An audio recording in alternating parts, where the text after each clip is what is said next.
Hello friends, मैं हूं Prince और स्वागत करता हूं आपका मैग्नेट ब्रेन्स में। हम क्या देख रहे थे, तो हम बेसिकली क्लास 11th में मैथमेटिक्स का अपना चैप्टर लिमिट देख रहे थे, जहां पे हम क्या डिस्कस कर रहे थे, तो एक्सपोनेंशियल के रिजल्ट्स पे कुछ अच्छे लेवल के सवाल देख रहे थे। तो लास्ट लेक्चर में एक सवाल मैंने देखा जिसको मैं नॉर्मली पढ़ी हुई चीज से जब बनाने की कोशिश कर रहा था तो वो बन नहीं पाया। क्यों? क्योंकि डिनोमिनेटर में एक ऐसी चीज आ रही थी जो उस सवाल को बनने नहीं दे रही थी। क्योंकि लास्ट सवाल जो हमने देखा था, याद करो, उसमें आप क्या ऑब्जर्व कर रहे थे, डिनोमिनेटर में एक एक्स स्क्वायर आ रहा था जो सवाल को बनने नहीं दे रहा था, क्योंकि एक एक्स मेरा बचा रह जा रहा था। क्योंकि मैंने आपको दिखाया कि मैं नॉर्मली जब सवाल को बनाने की कोशिश कर रहा था ना, तो सवाल सॉल्व हो रहा था, लेकिन डिनोमिनेटर में एक्स्ट्रा एक्स बच रहा था और वो एक जीरो को टेंड कर रहा था। इसी वजह से मेरा इनडिटर्मिनेट फॉर्म वो दे रहा था। तो उससे बचने के लिए मैंने क्या किया, तुरंत मेरे दिमाग में आया कि सर ने उसका सेकंड तरीका क्या बताया था, कभी भी ऐसा हो तो तुरंत एक्सपेंशन का सहारा लो। क्योंकि जैसे ही मुझे एल्जेब्रिक टर्म्स के अलावा कोई ऊट पटांग फंक्शन दिखते हैं तो मैं उसको चाहूं तो सबको एल्जेब्रिक में बदल के उसको बड़ी आसानी से सॉल्व कर सकता हूं। और यही कारण होता है ना कि आपका जो एक्सपेंशन है ना, ऑलमोस्ट लिमिट के हर प्रॉब्लम में अप्लाई किया जा सकता है। आप लिमिट का ऑलमोस्ट हर एक प्रॉब्लम एक्सपेंशन की मदद से बना सकते हो। लेकिन चूंकि ये थोड़ा टीडियस हो जाता है कि हर सवाल में एक्सपेंशन यूज करना थोड़ा सा, जिसको कहेगा वायबल ऑप्शन नहीं है, क्योंकि चीजें कई बार लेंदी चली जाएंगी। उसके लिए आपको हर फॉर्मूला, हर एक्सपेंशन याद होना चाहिए। इसी वजह से हम पहले नॉर्मली पढ़ते हैं। जब चीजें नॉर्मली नहीं बनती तभी हम एक्सपेंशन का सहारा लेते हैं। क्लियर है? अब देखो यहां पर, अब अगेन इस सवाल को देखो। अगर इस सवाल पे जब नॉर्मली सोचोगे तो पहले x की वैल्यू डाल के देखो हो क्या रहा है। जैसे x की वैल्यू डालोगे तो e की power 0 1 minus 1 minus sine 0 0 divided by 0 का स्क्वायर 0, यानी अगेन 0 बाय 0 का फॉर्म आ रहा है, यानी ये भी 0 बाय 0 का फॉर्म। अब सवाल ये उठता है बनेगा कैसे। तो नॉर्मली जैसे ही मैंने e की पावर x माइनस 1 देखा, मेरी आंखें चमक गई कि e की पावर x माइनस 1 है और यहां पे माइनस साइन x है। ठीक है, तो जैसे ही ये मैंने देखा तो मुझे समझ में आया इसको एक x चाहिए। अगर नीचे एक एक्स होता तो इसकी value log e to the base 1 हो जाती। अब देखो क्या होगी नॉर्मली मेथड से बनाने में। इसलिए मैंने आपको हर बार कहा है कि पहले नॉर्मली सोच के देखो। तो नॉर्मली सोच रहे हैं तो मुझे यह समझ में आ रहा है कि ये तो सॉल्व हो जाएगा, लेकिन क्या डिनोमिनेटर में सिर्फ एक एक्स है? डिनोमिनेटर में 2 एक्स है, यानी एक एक्स बचा रह जाएगा आपके पास। और यही एक्स आपको परेशान करने वाला है, क्योंकि यही एक्स आपका जीरो बनने लगता है और इसी के कारण हमारा रिजल्ट क्या आने लगता है, इनडिटर्मिनेट आने लगता है। तो मैंने आपको हमेशा बताया, कभी भी ऐसा हो कि नॉर्मली सोचने पे सवाल ना बने या रिजल्ट इनडिटर्मिनेट आने लगे तो तुरंत देखो कि अलजेब्रिक फंक्शन के साथ ऊटपटांग फंक्शन है और उसका एक्सपेंशन कर सकते हो, तो बिना सोचे समझे एक्सपेंशन कर दो आप। अब एक्सपेंशन करोगे देखो कितनी आसानी से सवाल बन जाएगा। अब ध्यान से देखना, इसको नोट डाउन लिख के क्या कर देना, क्रॉस कर देना, क्योंकि क्या लिख देना, इनडिटर्मिनेट आ रहा है, इनडिटर्मिनेट आ रहा है। अब देखो एक्चुअल प्रोसेस क्या होता है इस सवाल को बनाने का। तो इस सवाल को बनाने का जो मेरा एक्चुअल प्रोसेस होता है उसमें मैं क्या करता, एक्सपेंशन यूज करता। अब सबसे पहले e की पावर एक्सपेंशन पूछो आपसे तो क्या बताओगे, आप बोलोगे sir 1 plus x square by factorial 2 plus x cube by factorial 3 and so on. ये कहानी चलती रहेगी। सर मैं आपसे पूछूं सर साइन एक्स का भी एक्सपेंशन बताओ, तो आप कहोगे सर साइन एक्स एक्सपेंशन में सिर्फ एक्स की ऑड पावर आती है, तो एक्स की पावर 1, एक्स की पावर 3, 5, 7 और डिनोमिनेटर में पावर ही फैक्टोरियल के साथ आ जाता है और ऑल्टरनेट प्लस माइनस साइन, तो plus minus plus and so on कहानी चलती रहेगी। क्लियर है? तो दोनों एक्सपेंशन चूंकि हमें पता है, अब इसको हम सीधे सवाल में यूज करके देखते हैं कि क्या हो रहा है।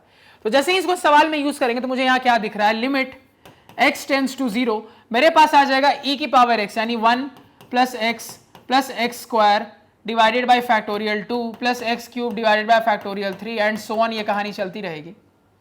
उसके बाद क्या है, देखो इसको ब्रैकेट में फिलहाल बंद कर देता हूं, -1 है एक और माइनस साइन एक्स है। साइन एक्स आपके सामने है, यानी माइनस के साथ ब्रैकेट के अंदर x minus x cube by factorial 3 plus x की power 5 by factorial 5 and so on कहानी चल रही है इसकी। और होल डिवाइड में क्या है आपके पास, एक्स स्क्वायर है। यानी मैं फिर फर्दर प्रोसीड करूं तो लिमिट x टेंड्स टू 0, अब मैं ब्रैकेट ओपन करता हूं तो मेरे पास है 1 plus x square by factorial 2 plus x cube divided by factorial 3 and so on. आगे जाके -1 और आगे माइनस साइन के साथ minus x minus plus x cube by factorial 3 minus plus minus x की power 5 by factorial 5 and so on. आगे आगे आता जाएगा ये। और होल डिवाइड में मेरे पास क्या है, एक्स स्क्वायर है। अब देखो क्या क्या कैंसिल हो रहा है, तो मुझे दिख रहा है इस 1 से ये 1 कैंसिल हो जाएगा, इस x से ये वाला x कैंसिल हो जाएगा। तो कुल मिला के मेरे पास क्या क्या टर्म्स आ रहे हैं बचे हुए, तो मेरे पास बच गया है लिमिट x टेंड्स टू 0, यहां से एक्स स्क्वायर बाय फैक्टोरियल 2, उसके बाद देखो x cube by factorial 3 plus x cube by factorial 3 यानी 2 times x cube by factorial 3। इसी तरीके से आगे के भी टर्म्स भी बचते जाएंगे एक्स के कुछ हायर पावर के। और ये होल डिवाइडेड बाई क्या है मेरे पास, तो whole divided by x square है। अब यहां से मुझे बहुत अच्छे से पता है कि ये जो डिनोमिनेटर में एक्स स्क्वायर है, इसको मैं न्यूमरेटर के हर टर्म को दे दूंगा तो वो कुछ एक्स को कैंसिल करता जाएगा और मुझे एक रिजल्ट आने लगेगा। तो जैसे ही ऐसे फर्दर प्रोसीड करें तो मुझे क्या दिख रहा है, लिमिट x टेंड्स टू 0, यहां पे न्यूमरेटर को इस टर्म को दिया तो क्या हो जाएगा, ये पहला टर्म आपका बन जाएगा x square by x square into factorial 2, x square इसको दिया, प्लस अगला टर्म क्या बन जाएगा 2 into x cube divided by factorial 3 into x square and so on. इस तरीके से आगे आगे के टर्म्स आपके आते चले जाएंगे। अब क्लियरली ऑब्जर्व हो रहा है इस एक्स स्क्वायर से ये एक्स स्क्वायर कट गया, इस एक्स स्क्वायर से एक एक्स कट जाएगा एंड सो ऑन।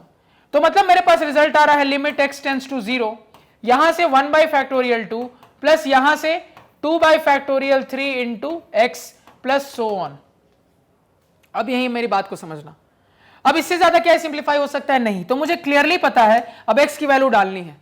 अब जैसे ही एक्स की वैल्यू डालोगे तो क्या दिख रहा है, पहला टर्म तो जैसा का तैसा रहेगा undisturbed, second term and onward से सारे टर्म 0 हो जाएंगे। क्यों, सब में एटलीस्ट एक एक्स बचा रह जाएगा, क्योंकि हमें पता है हम जैसे जैसे आगे जाएंगे पावर बढ़ता जाएगा एक्स का, तो न्यूमरेटर में एक्स का पावर बढ़ता जाएगा, तो एक्स की जगह जैसे ही 0 डालोगे तो न्यूमरेटर 0 बनने लगेगा। नीचे कोई कांस्टेंट नंबर है तो 0 by any number is always 0, यानी ये बचे हुए जितने टर्म से आगे 0 बनने लगेंगे तो आपका फाइनल आंसर कितना होगा, जो पहला टर्म बच गया यानी 1 बाई फैक्टोरियल 2 यानी 1/2।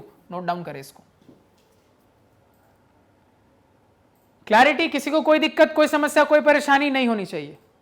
समझ में आया क्यों एक्सपेंशन लगा, क्योंकि नॉर्मली सोचा जब मैंने तो क्या पाया कि डिनोमिनेटर का एक एक्स बचा रह जा रहा है जो उसको इनडिटर्मिनेट बना रहा है, क्योंकि डिनोमिनेटर में वो 0 दे रहा है। तो इसी वजह से मैंने किसका सहारा लिया, सर की बताई हुई बात के हिसाब से कि अलजेब्रिक के साथ कोई उटपटांग फंक्शन दिखे नहीं बन रहा हो, नॉर्मली एक्सपेंशन लगा देंगे। क्लियर है। अब देखो यहां पर थोड़ा आपको ट्विस्ट देता हूं मैं। क्या ट्विस्ट देता हूं, इसी सवाल को बदल देता हूं।